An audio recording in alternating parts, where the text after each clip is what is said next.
E aí, seja bem-vindo ao meu canal e hoje vamos compartilhar alguns insights sobre Gênesis, né? Vou ser bem direto ao ponto, tava lendo aqui a Bíblia e agora eu tô lendo também as descrições que tem embaixo. E a ideia é que a gente comece a despertar e olhar com outros olhares e até questionar várias coisas, né? Em Gênesis 1:26, ou seja, capítulo 1, versículo 26, tem: E disse Deus, façamos um homem à nossa imagem, conforme a nossa semelhança. E aí ele fala, né, que eles têm um domínio sobre os peixes do mar, sobre as aves do céu, compreende até aí, né? No versículo 27 tem: Assim Deus criou o homem à sua própria imagem, a imagem de Deus o criou, macho e fêmea. Até aí tudo bem, só que percebe que passou despercebido por você algo. Versículo 26, façamos um homem à nossa imagem, conforme a nossa semelhança. Ué, peraí, o homem é a sua própria imagem, mas antes fala que façamos um homem. Então quem são esses nós que veio antes do homem ser criado? Então aí a gente parte o nosso questionamento e a nossos pensamentos. Quando eu vou olhar aqui a explicação, tem assim, ó: o uso que Deus faz sobre verbos e pronomes no plural, que é façamos, nossa, para se referir a si mesmo, tem levantado muitas perguntas. Pelo menos 5 sugestões diferentes têm sido apresentadas. Explicá-los. Elas podem ser referências. Primeiro, a primeira suposição, né? A Trindade, ou seja, Pai, Filho e Espírito Santo. Façamos o homem conforme a nossa imagem. Pai, Filho e Espírito Santo. É uma possibilidade. 2, a Deus e aos seus anjos. É outra possibilidade. 3, a Deus e a criação. Também é uma possibilidade que eu vou trazer aqui. 4, a majestade de Deus como expressa por um artifício literário conhecido como plural de majestade. Ou seja, como se Deus se referisse a ele mesmo como nós, né? Tipo, como um plural. Deus, não é eu, é Deus. Mas aí já deixa um spoiler, né? Deus é formado de eus. Se eu tiro o D, sobra o quê? Eus. Nós. Pega essa chave aí. E a 5 é uma visão politeísta de Deus. Uma vez que a Bíblia em toda parte ensina que há somente um Deus, a quinta opção não é sustentável. Ou seja, monoteísmo é um único Deus. Politeísmo são vários deuses. E aqui fala que essa não tá alinhado porque a Bíblia ensina que há somente um Deus. Só que aqui esquece que Jesus falou: vós sois deuses. O que eu quero dizer com isso, tá? Primeiras reflexões. Quando traz que pode ser uma referência à Trindade, esse criamos um homem ou façamos um homem à nossa imagem, a nossa, pode ser a Trindade, pode ser tipo Deus criando junto com Jesus e o Espírito Santo, é uma possibilidade. Pode ser referente a Deus e os seus anjos também, a Deus e a criação, ou seja, Deus e a criação juntos fazendo o homem. Só que quando ele fala Deus e a criação, eu vou abrir um portal, um universo paralelo da física quântica, que é toda a criação. E quando se fala, né, eu questionava muito quando eu comecei a despertar, que tipo assim, façamos um homem, Deus criou o homem à imagem e semelhança dele. Então quer dizer que se nós somos homens com braços e pernas e com essas características, Deus nos criou como imagem e semelhança, logo as pessoas pensam que Deus é um homem também. É o Senhor com barba longa que fica comandando ali como se fosse Zeus, né? Parece a imagem de Zeus. Como se fosse Zeus, que seria Deus, definindo quem vai pro inferno, quem vai pro céu, um Deus autoritário, assim como nós seres humanos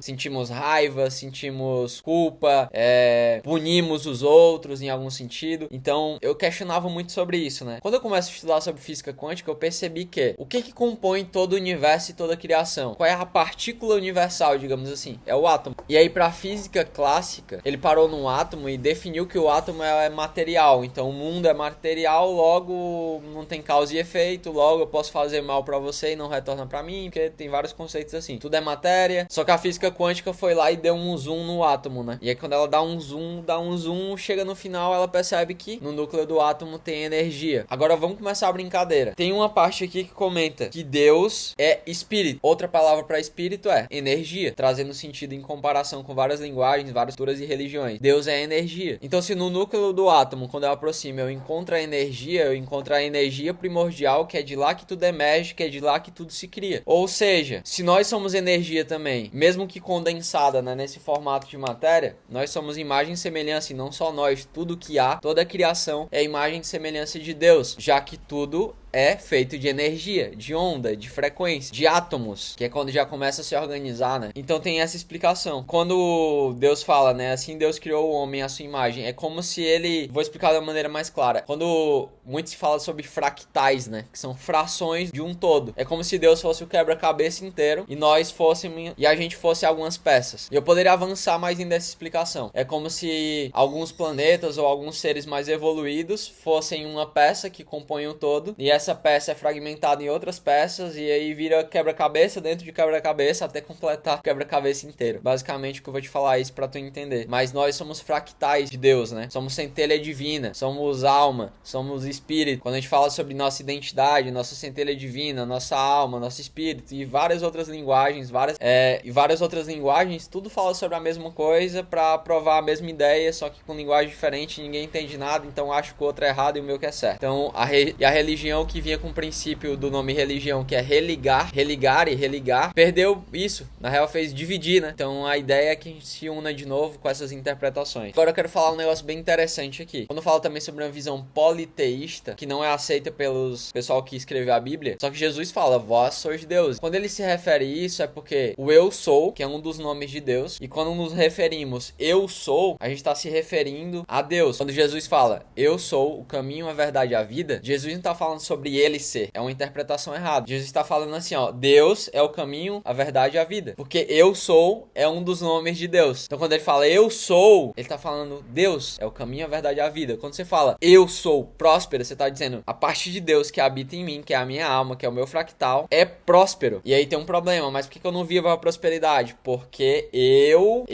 em matéria, esse corpo, tá cheio de adesivo colado, tá cheio de crença e tá travando a prosperidade, porque a prosperidade é natural. É uma fonte divina de vida que flui. Só que se eu começo a colocar entulho nessa fonte, começo a bloquear ela, a fonte não flui como era pra fluir. Só que quando eu começo a afirmar eu sou, eu coloco Deus internamente dentro de mim, a parte de Deus que habita em mim, a comunicação direta com Deus, criador de todo o universo, pra agir, pra fluir. E eu ajo alinhado com Deus. Só que tem uma parte aqui que eu curti demais. Presta atenção. As duas palavras hebraicas, traduzido como imagem e semelhança, são frequentemente entendidas como possuindo o mesmo significado. Contudo, alguns intérpretes sugerem que o termo imagem se refere à capacidade de pensar. Pega essa chave. E a semelhança se refere à dimensão espiritual. Ou seja, quando Deus fala, criamos um homem, né? Eu criei o homem à minha própria imagem e semelhança. Então, com a capacidade que eu tenho de pensar em semelhança e também se referindo na semelhança com a capacidade de acessar dimensões espirituais, conectar diretamente com a fonte, se unir a ele, né? Se tornar uno com o Criador, que é o processo de iluminação. Então tem vários nomes nesse sentido que são utilizados também. Agora vamos conectar os pontos, né? O que seria exatamente a imagem de Deus? Vamos ver aqui comenta sobre Jó, capítulo 4, versículo 24. Muitos comentaristas acreditam que ela se refere a aspectos imateriais de uma pessoa. Nossas sensibilidades morais, nossas capacidades intelectuais, nossa vontade e as nossas emoções. Baseada nas ordens de Deus em Gênesis 1, 28, outros têm sugerido que ela consiste no papel que os seres humanos devem exercer na Terra, seu domínio sobre o planeta e seus recursos, e secundariamente as capacidades físicas, mentais e espirituais que os capacitam a cumprir esse papel. Eu quero destacar aqui que sempre tem as interpretações de pessoas que focam mais e vê o mundo com a visão mais expandida espiritual, e tem muita pessoa que vai interpretar de forma materialista. Não é à toa que quando tem aquela parte, né? Assim criou o homem a sua própria imagem, assim Deus criou o homem a sua própria imagem, a imagem de Deus o criou. Aí os materialistas acham que Deus é um homem também, que tem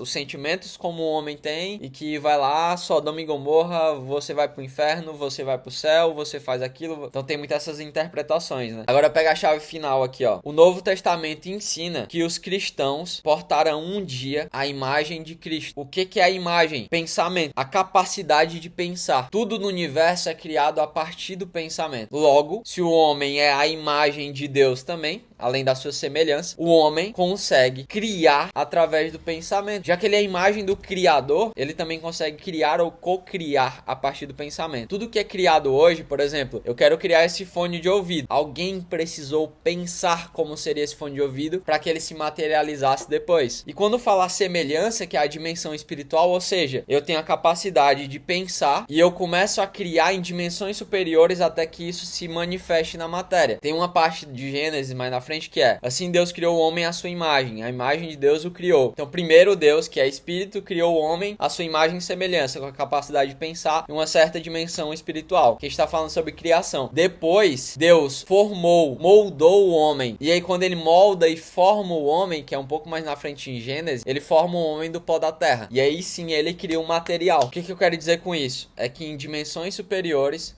o homem foi criado com a mesma capacidade de pensar. Até em outras filosofias fala que o universo é mental, né? A mente de Deus. Tá totalmente alinhado com essa explicação aqui de Gênesis que eu tô falando. Que qual é a sacada? O Novo Testamento ensina que os cristãos portarão um dia a imagem de Cristo, ou seja, a capacidade de Cristo de pensar. Só que traduzindo em outra linguagem a capacidade de pensar também é a capacidade de estar consciente, ou seja, quando a gente fala sobre consciência. E o que Jesus veio ensinar? Ele veio nos reconectar ao Pai. Ele veio ensinar o amor. Ele veio ensinar várias virtudes. Se a gente for pegar na escala de Hawkins, das emoções, eu tenho inclusive outro vídeo falando sobre isso. Jesus veio ensinar que a gente fique cada vez em emoções mais elevadas para estar cada vez mais próximo a Deus. Ou seja, vai chegar um dia que os cristãos terão a imagem, que é a forma de pensar, a consciência de Cristo. Foi exatamente o que Jesus veio como modelo para ensinar. Agora, conectando outras filosofias, é exatamente ter a consciência Cristo. A consciência Cristo veio trazer. Então, Jesus foi um instrumento para trazer a consciência Cristo. E muitos esperem que ele retorne um dia como um homem material, mas se ele retornasse, ele seria julgado, punido da mesma forma que ele foi antes. Se ele fizesse uma cura, do jeito que o mundo está hoje, seria punido, seria ridicularizado de novo. Então, Jesus já voltou na real. E ele volta com uma consciência crítica que habita em cada um de nós. Então, essas reflexões que eu quero te trazer. Tem outras coisas que eu poderia falar que são mais avançadas. Se vocês gostarem, pode comentar aí que eu falo. Nos apócrifos, que são evangelhos que não estão na Bíblia, porque quem foi escrever na Bíblia, escolhendo o que ia ter e o que não ia ter, eles removeram alguns evangelhos que também falam sobre um ser que chamam de demiurgo, né? Tem outro nome também. Que ele foi o criador do mundo material. E aí sim, a gente já vai trazer outro leque de pensamento que é esse ser em específico. Muitas vezes ele tá no Antigo Testamento, que é onde fala: eu sou um Deus ciumento. Tem uma parte que fala sobre isso, né? Não lembro exatamente onde é, mas eu posso falar depois. Então também tem estudos que falam que o Antigo Testamento foi feito com base nesse demiurgo, né? Que foi um criador do mundo material. E que Jesus, depois de ter vindo, trazendo amor, trazendo outra perspectiva, sem ser um Deus da guerra, mas trazendo essa perspectiva de elevação, ele veio para reconectar com Deus verdadeiro, que é o criador de todo o universo, que é o Deus em espírito, que é o Deus que criou tudo que há, que é a energia universal, que é o vácuo quântico na física quântica. Vai ter vários nomes para Deus, né? Então tem essa, só para finalizar, também tem essa linha de estudo. E qual é a certa, qual é a errada? Não importa. A pergunta é qual é a que te conecta mais profundamente com Deus. É isso que tu tem que procurar. E não julgar uma ou julgar outra. Se conecte com a tua linha de pensamento, com a tua tribo. Até as tribos de Judá, de Israel, muitas delas não se conectavam com o outro. Então cada um tem sua tribo. Escolha a tua tribo. Eu percebi que eu não consigo ficar nas tribos, né? Eu sou um cara mais universalista, que gosta de olhar pro mundo com a ótica mais questionadora, me conectando com a fonte diretamente, sem precisar de intermediário, e interpretando de uma forma diferente, questionando vários pontos que pessoas não questionaram, que pessoas ainda não questionaram. Então, espero que tenham curtido aí essa explicação. Se vocês quiserem que eu entre em algum ponto específico que aprofunde mais ainda, deixa aí nos comentários. Já deixa um like e segue o canal. Tô começando a postar alguns vídeos agora, mas é muito bom compartilhar aqui essas visões. E é isso. Que Deus abençoe vocês. Entendam que toda vez que tu afirma eu sou, coloca Deus pra agir através de ti. Então tu se conecta à fonte divina, à fonte criadora diretamente. Lembre-se, procure a intimidade com Deus e não só a conexão. A conexão, muitas vezes, tu vai pra um grupo de pessoas que vão orar, fazer um devocional. A conexão tu encontra aqui também. Mas não é sobre isso. Não é procurar intermediários, né? Não é sobre procurar fora o que já tá dentro de ti. Procure se conectar com o teu interno. Procure silenciar. Porque o reino de Deus habita dentro de ti, não é fora. Então é isso. Que Deus te abençoe cada vez mais. Que você prospere a níveis cada vez maiores.